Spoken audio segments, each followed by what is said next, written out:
Welcome back to Couch Sessions. I'm Michael, and today I'm joined with the big man himself, Brendan Jonak. If you're new around here, don't forget to follow me on your favorite podcast platform and check out my recently new Patreon at patreon.com/Couch Sessions. You can get yourself some ad-free content, bonus episodes, and uncut episodes. So they're completely raw files, all for your listening pleasure.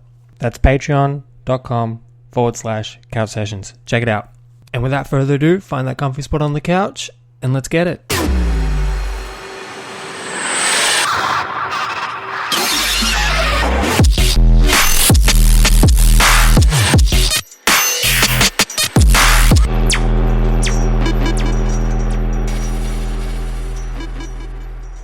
Hey Brandon, thanks for coming on, man. I know you're a very busy person, so your time is greatly appreciated. Thanks for having me on, bro. Appreciate it, bro. Tell me a little bit about yourself. How did you start producing and what made you get into music? Yeah, man. So I was around my 13th birthday. I was a fat fan of Skrillex, bro. I've just come across UKF. Dubstep was like the in thing at that time. And yeah, man, I just started like falling in love with, Skrillex's sound. And but basically my whole career, I went to like Skrillex, man, because he really inspired me to like, start doing music and just start DJing. And yeah, I don't know, for my 13th birthday, asked my parents if I could, get DJ decks and start doing parties and shit. And then I ended up getting my laptop, and then I don't know, bro, like I had FL Studio when I was about 13, and I started on that and then just completely obliterated that program off my computer and started on Ableton. And yeah, man, basically started doing DJing at parties as a kid and just progressively gotten better over time. And yeah, started playing clubs and shit. But yeah, bro, my start basically came literally from DJing on an iPad on DJ, the app.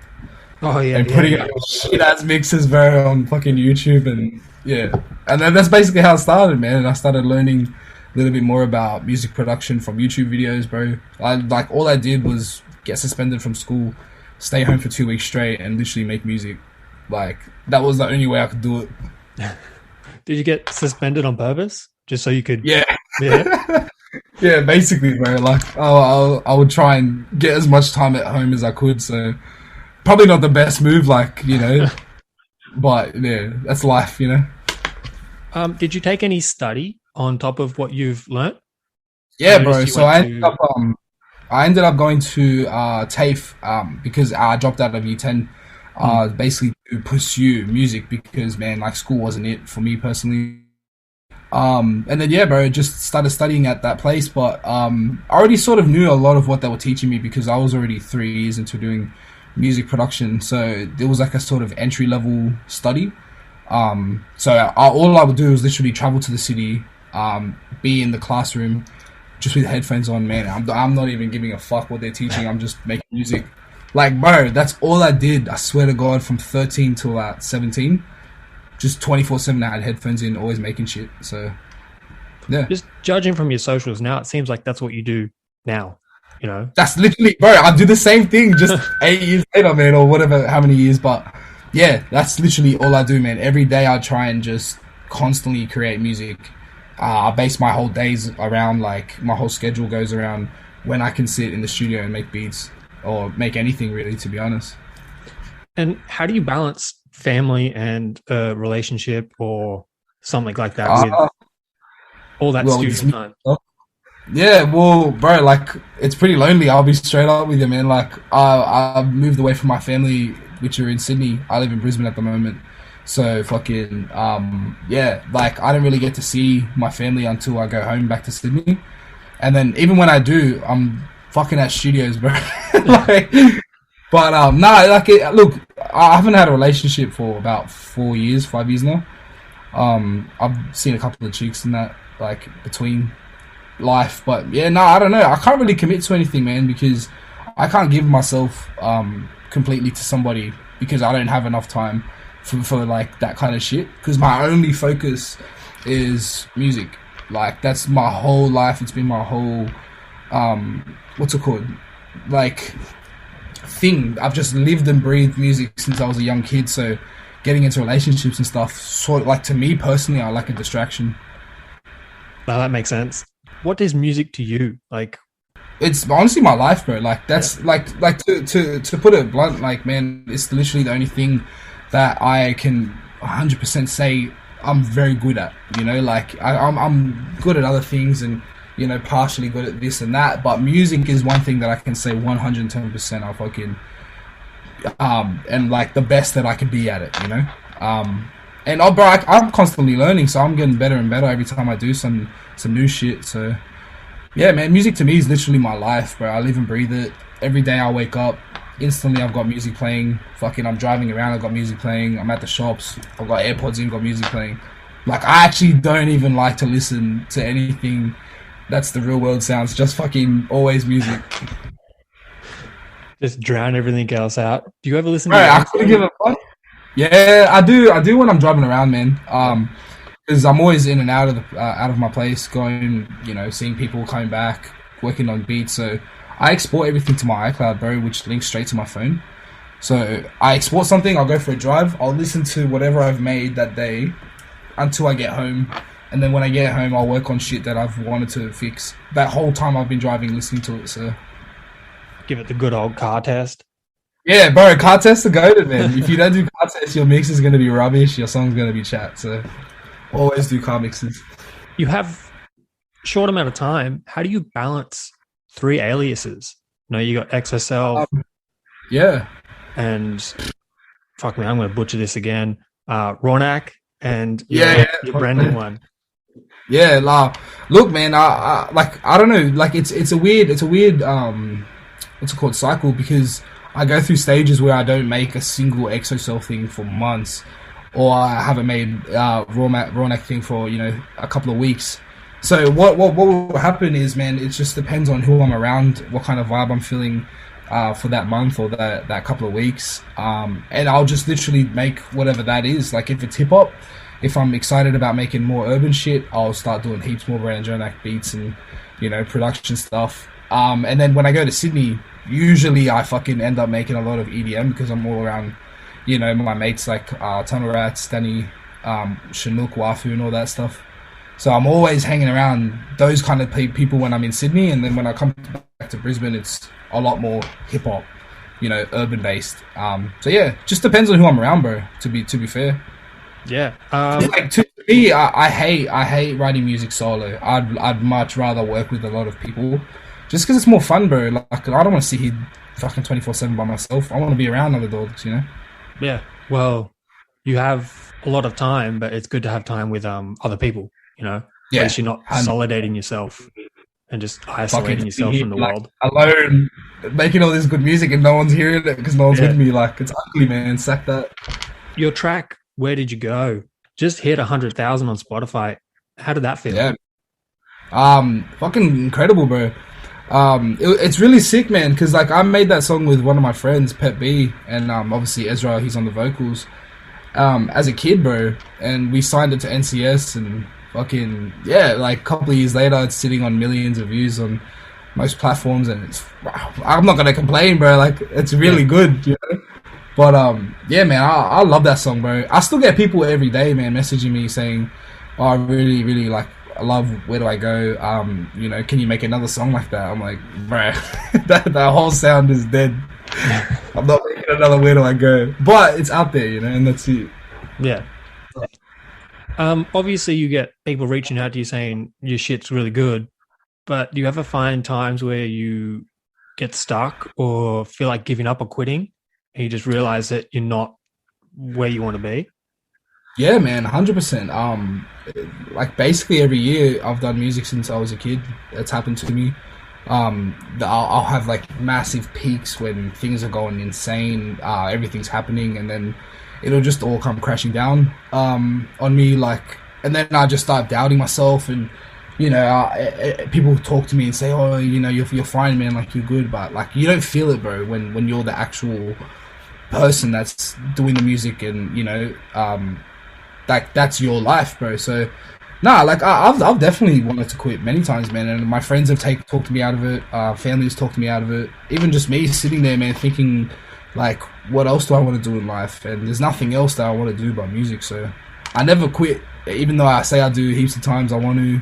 Fucking, I've put up so many posts ever since I was a kid on Facebook saying my last year of doing music, I'm done. And then like the next year comes, I'm still doing the same shit, boy. He leaves the studio. Fuck this, I'm done. Come back. Yeah. All right, what are we doing? And honestly, that's how it is, bro. I'll have a freak out. I'll have a mental breakdown. I'll start doubting everything, and then the next day it comes and I find a really good sample, and then all that's out the window. So.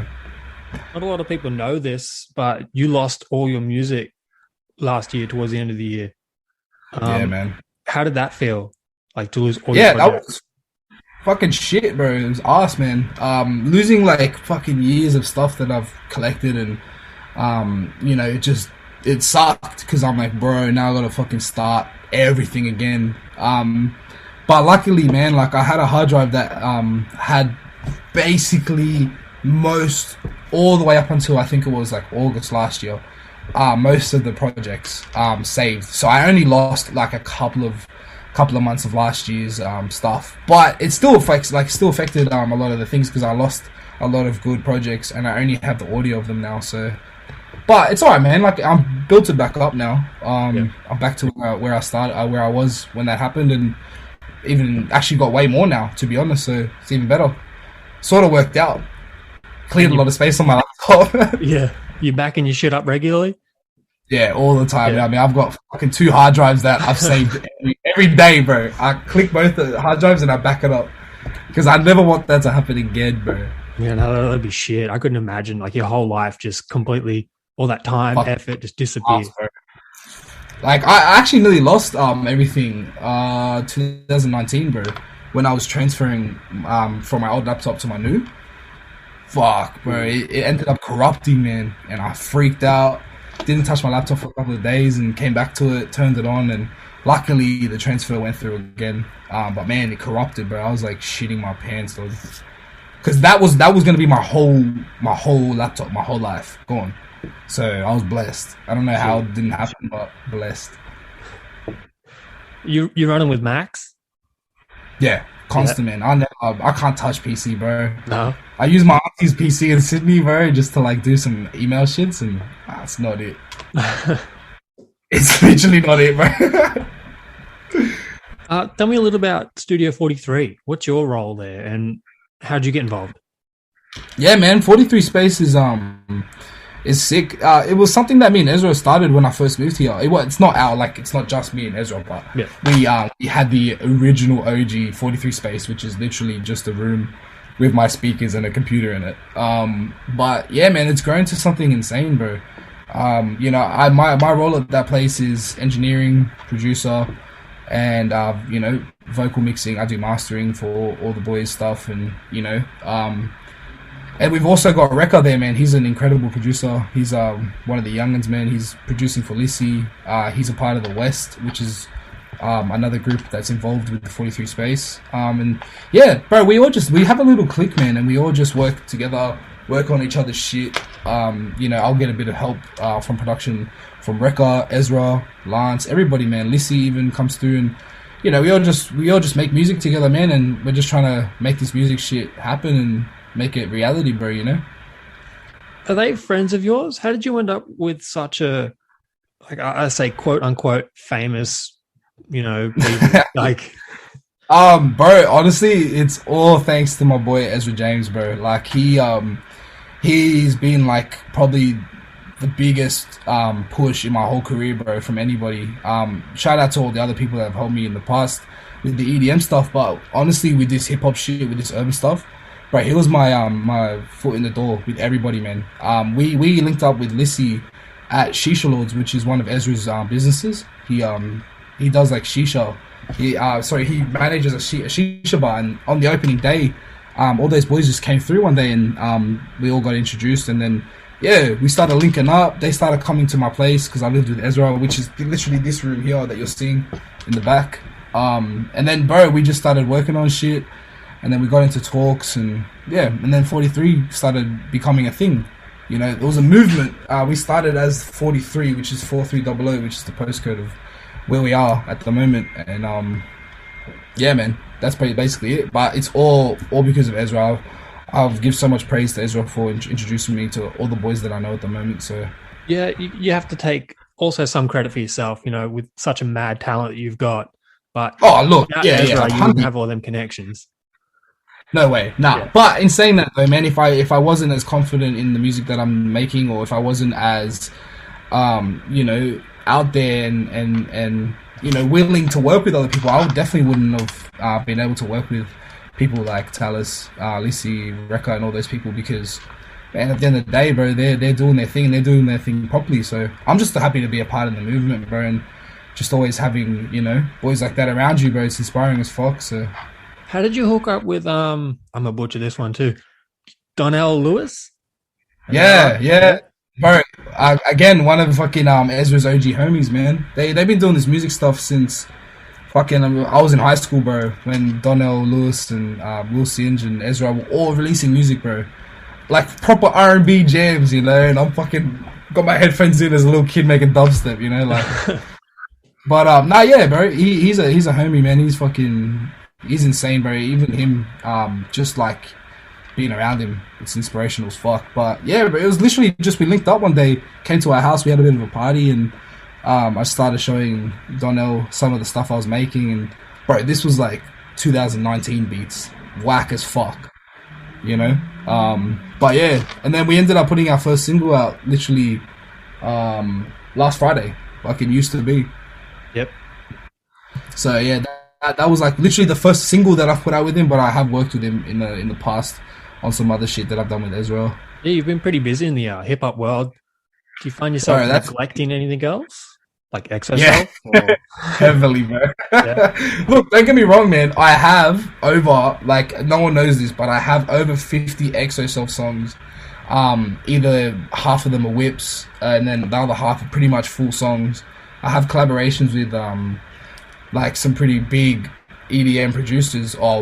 Back in the days, this was in 2018-19, so they're pretty big names for that time period. But yeah, man, I don't neglect anything else. It's just like I said, like whoever I'm around, whatever vibes I'm feeling, that's all I can make physically. So I can't force myself to make EXO-self shit if I'm always around, you know, hip hop and urban. It just doesn't work. How's your super pack going? Yeah, bro, it's fucking coming along. Yeah. So what? Basically, with that super pack, man, I'm adding about 25 to 30 beats of my own, and then adding another 25 or even just 20 beats from everybody else that I've worked with, all my homies, you know, Rekka, even just doing loops, you know, for other people. They send me loops and I'll make a beat from it. I'll put that in the pack, you know.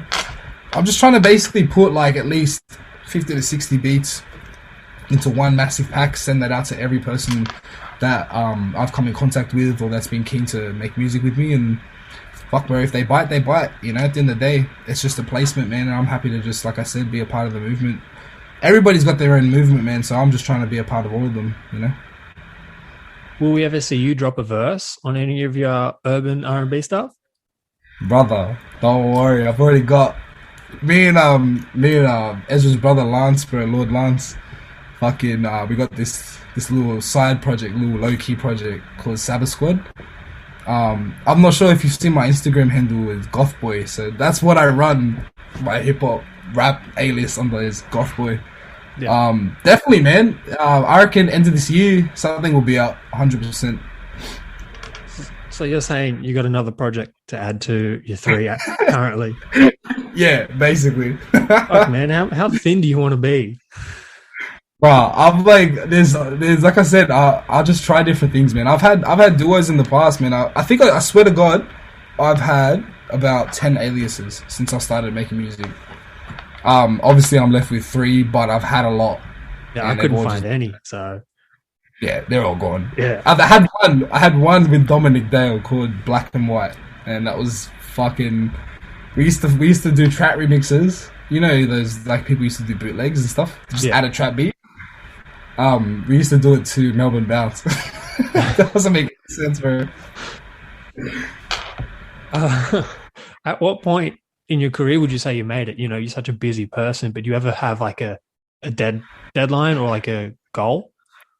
Look, the ultimate goal for me, because of who my biggest inspiration is, I know I would have 100% have made to the fullest, like where I could be as happy as I've like ever, would be if I ever worked with Lil Uzi or Playboy Cardi. I swear to God, that's the holy grail for me, bro. Like, you know how some people are like, oh, I can't wait to work with Eminem, and oh, I can't wait to work with Flume. Nah, bro. For me, if I can just have one beat with Playboy Cardi and Lil Uzi, I'm fucking set. Done. So if you landed that tomorrow, you would stop. Yeah, basically, bro. Nah, never. But nah, that would just be like a point in my life where I would turn around and be like, you know, I'm pretty happy with what I've done. Because man, like I religiously listen to those two artists every day, bro. I'm like a low key stan for Playboy Cardi. Nobody really knows that besides my best mates and obviously people on Facebook. Fucking middle name on Facebook's Cardi. But but yeah, man, like that would be like the ultimate. If I can get that one day, bro, fuck, I would be the happiest person ever. Have you ever sent him anything? Oh yeah, bro. I DM, like, you should see my Instagram DMs, bro. Like I message random people every day, just artists that are like way past my caliber. I just send them shit. I send them videos of whatever I'm making that day. Cause who knows, bro? Like one day, if I keep doing that, one person will open up that message and they'll hear it. And I believe in myself enough to know that I'm not sending them rubbish. So who knows, bro? Might work one day. Absolutely. Like, your talent's unreal. Random links. I send fucking Google Drive links of just 3 beats. They're like randos, bro. Like, I think last time I sent 3 beats to Lil Durk on Instagram. I'm never ever gonna get a reply, but just that one off time where it's my message is at the top of his request, you might suss it out, you know? Yeah, you might, you know. In between flights. Yeah, that's what I'm saying. In between fucking Lil Durk being famous, you know, you might just pop it up and suss it out. I don't know, but yeah, man. I always send shit. I've sent Dua Lipa like thousands of messages, bro. Because I love Dua Lipa. I was gonna say, who is your like, what is your? Oh, it's on the tip of my tongue. Fuck. Guilty pleasure. Like, what do you listen to outside of like R&B, or what do you do that, you know? Yeah, so I like my guilty pleasures. I think everybody that follows me knows fucking Doja Cat, Dua Lipa, and now all of a sudden Coi Leray, bro. She's like, fuck, Jesus Christ. But nah, yeah, like my I listen to everything, man. I listen to like soft music. I listen to fucking hardstyle, obviously. I love my raw hardcore. But bro, if I'm not listening to music or going out and seeing other people, I'm fucking literally playing Rocket League, bro. I love Rocket League so much. PS4 or Xbox? PS4. Oh wait, I'm the bro. Get that Xbox shit out of my face. Absolutely. The fuck is an Xbox? Bro, no one's trying to buy Xbox, cause like, fuck, if you got an Xbox, then up to you, you know? Yeah. What's the most meaningful song to you at the moment? Do you have a meaningful song? Like from me personally, like that I've made, from you personally. There's a couple, man. You know what? Actually, there's one that I don't know if you've seen the person, one of my friends, Ash Minor, that I work with. Man, he's like incredible, bro. He's like definitely one of the best people I've ever worked with. He's from America, man, but he's lived in Australia his whole life. We've got this one song called Lost Boys, man, and like that just fucking, like, I can't wait for somebody to just come in and want to just push this whole project, because that's another side project I've got coming out called Bad Notes with Ash Minor. So that's another thing fucking that's coming. But yeah, man, a lot of those songs in there just have a special place in my heart, just because of the time that we made it, what was happening. It was literally in the midst of isolation, bro. Fucking Corona last year. For 6 months straight, bro. Or like however long the lockdown was. Me and Ash were literally in this room, fucking just locked in every day, bro. And I think we wrote about 25, 30 songs. Full songs as well, finished and everything, so. But yeah, Lost Boys. If you ever see that when it comes out, if it ever comes out, it's one of my faves. Well, I'm excited for that one then, because if you're saying it's good, then Must be Dude, fucking good. I'll show you. I'll send it to you after. Alright. I'll give you a little preview. You know. Oh, sick. You're a very, very busy man. So what have you got planned for 2021? Man, I'm putting out a lot of singles. I'm gonna try and just fucking build up my brand a little bit, so I can I want to be the likes of like Murder Beats, DJ, what's his name, DJ Scheme, like all these people, man. They put out albums, producer albums featuring all these artists. That's one thing I'm definitely keen on doing in the next year or two. I've got collabs coming out with Lissy, obviously Ezra. Even Sophie, bro, we've got some new shit coming out. And yeah, I've just got like all these different placements with other rappers, man. So it's looking pretty good. I'm excited. And that sounds like a busy year for you. Obviously, EXO shit. Yes, it's definitely coming. I'm just like I said, I'm trying to look for like a place, a home for that project, because I don't want to put it out and just it gets fucking a couple thousand plays. It's not enough, bro. And I know what that music can do, and I know the length that it can go. I just need the right backing, Yeah. Because I believe your last show might have been Chinese Laundry as EXO Self. Yeah, it was, man. Back for Say My Name. Yeah, that's it. Yeah. February, bro. Last year, literally a month before Corona isolation hit. Yeah, my first and last time at Chinese Laundry. I just happened to stumble across when you were playing, and fuck, the cave was nuts. Yeah, wait, that shit was gangsta, fucking hell, bro. Like, I don't think I've ever seen hardstyle go so hard. Right. Everybody says they don't like hardstyle until they fucking hear it live, and I'll say that to the death, bro. Hardstyle is different. It does, bro. Live, when you can feel the fucking low end inside your body, bro, it does something different because of the speed, the intensity of the music. You can't help but not fucking freak out when it plays, Absolutely. Yeah.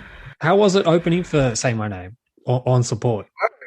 That was like nerve-wracking as fuck. That's low-key why I'm trying not to DJ as much. Not for anything. I love playing. It's just very stressful for me. I hate fucking up. I hate making mistakes live. So it freaks me out knowing that I can fuck up, and I did, bro. I fucked up that. You did. My first transition, bro. Yeah. It fucking looped, and I was like, I hate everything right now. But it sort of made me feel a little bit better because I was like, well, I've already fucked up in the first transition, so it's all good from now. Like it doesn't matter. But it was insane, bro. I love Say My Name, man. I'm a big dude, and people always fucking mistaking for me. Whenever I go to laundry, I'm like, bro, we're like completely different people, look completely different. Could be, but yeah, I think it's because I used to have space buns, bro. Like weirdo, but yeah, nah. It was cool, man. I love DJing. It's just trying to pull back a bit. I just want to play some exclusive shows. Just link them up with releases that I got coming with EXO Self, and that's it. No, awesome. Before we wrap this up, I'll hit you with some personal questions. What's your favorite food? Oh man, fucking, it's got to be chicken, bro. Chicken schnitzels. You can't. They're literally goated, bro. Yeah. Like chicken schnitzel on wrap with a bit of mayo. What salad you get?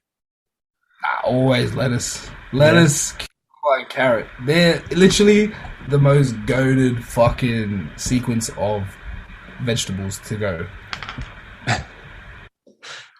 Favorite beer? I hate beer. Beer tastes like piss. Fucking get it out of my face. But bro, Midori, G. Midori goes off. Alizé goes off. But I like bitch drinks, man. I always drink colored shit. Yeah, nothing wrong with a bit of color. Tastes better. Yeah, it does. Yeah. Anybody that says fucking drinking cruises or whatever is like a bitch thing, bro, shut up. Like, beer tastes like ass. You can drink that shit if you want, though, And before we wrap it up, do you have anything to say to your ever-growing fan base of like all three platforms, or just like yeah? Fucking, thanks so much for all the support, man, over the years. It's fucking crazy. It's weird how I've just constantly been getting new people interested in what I'm doing, man. New fans, fucking people come up to me all the time and just talk to me about how they like my music. Man, I love every person that supports me, and you know, I just can't wait to see what happens in the future, bro. And fucking, the more I can put out, man, the better it is, because I want you guys to hear everything I do. So, yeah, thanks so much to everyone, and including you as well, bro. Appreciate you heaps. Oh man, I appreciate you for coming on. You're clearly a very busy man, so. Nah, man, I always got time for. You know what I'm saying? True. Well, thank you so much for coming on.